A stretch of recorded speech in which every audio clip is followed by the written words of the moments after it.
वज़ीर-ए-आज़म, हम इख्तिलाफात रखें, अपनी लड़ाइयाँ रखें, लेकिन ये 1 पॉइंट एजेंडा जो है इसके ऊपर पूरी कौम को मुत्तहिद होना पड़ेगा।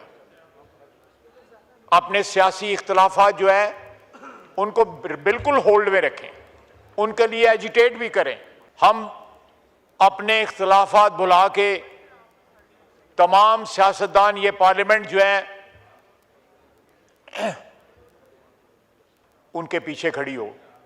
ये आप तशद्दुद को जब रैशनलाइज करने की कोशिश करते हैं, उसको लिबास पहनाते हैं कि ये कोई फ्रीडम मूवमेंट है या ये हकूक की जंग है। It's not acceptable. एक क्रिमिनल जो गैंग है, ये सारा जो ट्रेड है, स्मगलिंग है, ये सारी की सारी इलीगल ट्रेड जो है, उसका जो मिलिट्री विंग है जो उनको प्रोटेक्शन प्रोवाइड करता है वो BLA है, जो अपने आप को लिबरेशन आर्मी कहता है। वो चोरों की आर्मी है। वो कोई अमीर लोग थे या वो ताकतवर लोग थे या उन लोगों के पास कोई इन्फ्लुएंस था कि इस मुल्क की जो है वो डेस्टिनी चेंज कर सकते। वो ये क्या नैरेटिव था कि आप बेगुनाह अफराद को उनकी शनाख्त देते हैं? ये तफरीक जो है कहां से प्लांट की गई है?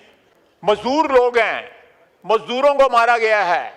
अस्सलाम वालेकुम नाज़रीन कराम, आपको मुकम्मल वीडियो दिखाते हैं। ख्वाजा आसिफ की तारीखी तकरीर इतने जज्बाती हो गए कि पूरे ऐवान को हिला कर रख दिया। तमाम सियासी जमातों को एक मरतबा फिर इकट्ठा करने की तजवीज़ दे दी। ख्वाजा आसिफ ने कहा कि अपने सियासी इख्तलाफात को एक साइड पे रख के इस मुल्क का सोचें। खुदा का वास्ता है, मुल्क किस नेज तक पहुँच चुका है। ख्वाजा आसिफ ने शहबाज शरीफ को भी मुखातिब करके कहा कि बस बहुत हुआ, आप ये वीडियो देखिए फिर इस पर बात करते हैं। एक्सप्रेस पे किन को मारा गया है? वो कोई अमीर लोग थे या वो ताकतवर लोग थे या उन लोगों के पास कोई इन्फ्लुएंस था कि इस मुल्क की जो है वो डेस्टिनी चेंज कर सकते। वो ये क्या नैरेटिव था कि आप बेगुनाह अफराद को उनकी शनाख्त देते हैं? वो रोजी कमाने वहां पे जाते हैं। किसी भी सूबे में इस तरह नहीं होता। ये सिर्फ और सिर्फ जनाब स्पीकर, एक क्रिमिनल जो गैंग है, ये सारा जो ट्रेड है, स्मगलिंग है, ये सारी की सारी इलीगल ट्रेड जो है, उसका जो मिलिट्री विंग है जो उनको प्रोटेक्शन प्रोवाइड करता है वो BLA है, जो अपने आप को लिबरेशन आर्मी कहता है। वो चोरों की आर्मी है, वो बैंडेट्स हैं। जनाब स्पीकर, ये एक्टिवेट की गई है क्रिमिनल आइडियोलॉजी को जो है गार्ड करने के लिए। जनाब स्पीकर, ये फसादुल अर्द में, और हमारा मजहब कहता है कि जो फसादुल अर्द में जो लोग शामिल हों या जो परपेचुएट करें या परपेट्रेटर्स हों इसके, उनसे कोई नेगोशिएट नहीं किया जा सकता। हमारी पाकिस्तान की स्टेट की, रियासत की ये बयानिया है या बॉटम लाइन है कि nobody in Pakistan will be allowed to rationalise violence. ये आप तशद्दुद को जब रैशनलाइज करने की कोशिश करते हैं, उसको लिबास पहनाते हैं कि ये कोई फ्रीडम मूवमेंट है या ये हकूक की जंग है। It's not acceptable. ये एक कवर है क्रिमिनल जो एक्टिविटीज को जो है लेजिटिमाइज करने का। एक पूरी जनरेशन को जो है वो जहर फैला रहे हैं। लेकिन अल्हम्दुलिल्लाह आज भी सारे बलूचिस्तान में कोई ऐसा इलाका नहीं है जहां पे उनकी रेट हो। जिस तरह कहते हैं ना कि वो कि एक रेट कायम ते कम, जो भी डिस्ट्रक्शन करते हैं, खून खराबा करते हैं, उसके बाद वो निकल जाते हैं। इंशाअल्लाह ताला आने वाले दिनों के अंदर जनाब स्पीकर, मैं हुकूमत के बिहाफ के ऊपर ये यकीन दिलाना चाहता हूं कि इन लोगों से कोई नेगोशिएशंस नहीं होंगी। जिस तरह ब्रूटल फोर्स ये लोग इस्तेमाल कर रहे हैं कि ख्वातीन को, बच्चों को, सिविलियंस को भी स्पेयर नहीं करते, उसी तरह जो है उसका जवाब जो है पूरी रियासत की जो है ताकत के साथ दिया जाएगा। जनाब स्पीकर, मेरी दरख्वास्त है कि इस हाउस की तरफ से एक ऐसा मैसेज जाना चाहिए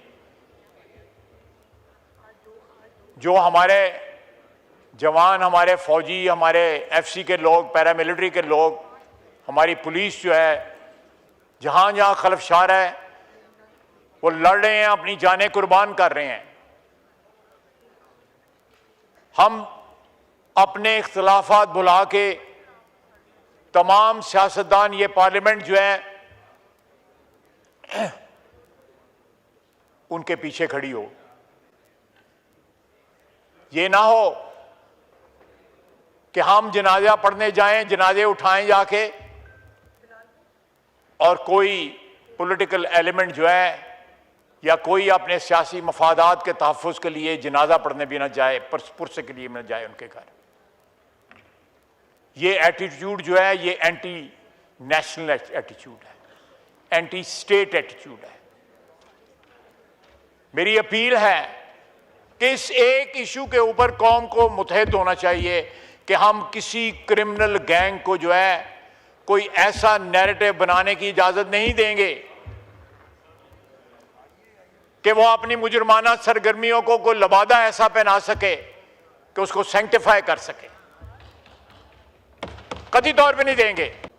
आपने भी और मैंने भी, राना साहब बैठे हुए हैं, इन्होंने भी, हमने एक अरसा गुजारा है इस पार्लियामेंट में। मेरी दरख्वास्त है, विद ऑल ड्यू रिस्पेक्ट, इस इंस्टीट्यूशन ने हमें बड़ी इज्जत दी हुई है, इस इदारे ने हमारा कद काठ बढ़ाया हुआ है। इस इदारे के जो भी फ़राइज़ हैं या जो भी रिक्वायरमेंट हैं, हमारी इज़्ज़त और आबरू जो बनी हुई है इसकी, उसको एक तरीके से ही पे बैक किया जा सकता है कि ये पूरा ऐवान जो है दहशतगर्दी के ख़िलाफ़ जो है यकजा हो जाए। हम इख्तिलाफात रखें, अपनी लड़ाइयाँ रखें, लेकिन ये 1 पॉइंट एजेंडा जो है इसके ऊपर पूरी कौम को मुत्तहिद होना पड़ेगा। अपने सियासी इख्तिलाफात जो है उनको बिल्कुल होल्ड में रखें, उनके लिए एजिटेट भी करें, लेकिन ये जिम्मेदारी जो है वो सिर्फ हमारी फोर्सेस की नहीं है, ये पूरी कौम की जिम्मेदारी है। ठीक है, उनकी ये प्राइमरी प्रोफेशनल जिम्मेदारी है। नाज़रीन कराम, आपने वीडियो देखी ख्वाजा आसिफ की तारीखी तकरीर। आज तारीख रकम कर दी। ख्वाजा आसिफ ने वाज़ेह अल्फाज में बता दिया कि इस मुल्क में जितने भी मसाइल हैं उनका सिर्फ एक ही हल है। तमाम सियासी जमातों को अपने सियासी इख्तलाफात पसे पुश डाल कर एक जगह इकट्ठा होना पड़ेगा। इस मुल्क का सोचना पड़ेगा, मुल्क की आवाम का सोचना पड़ेगा।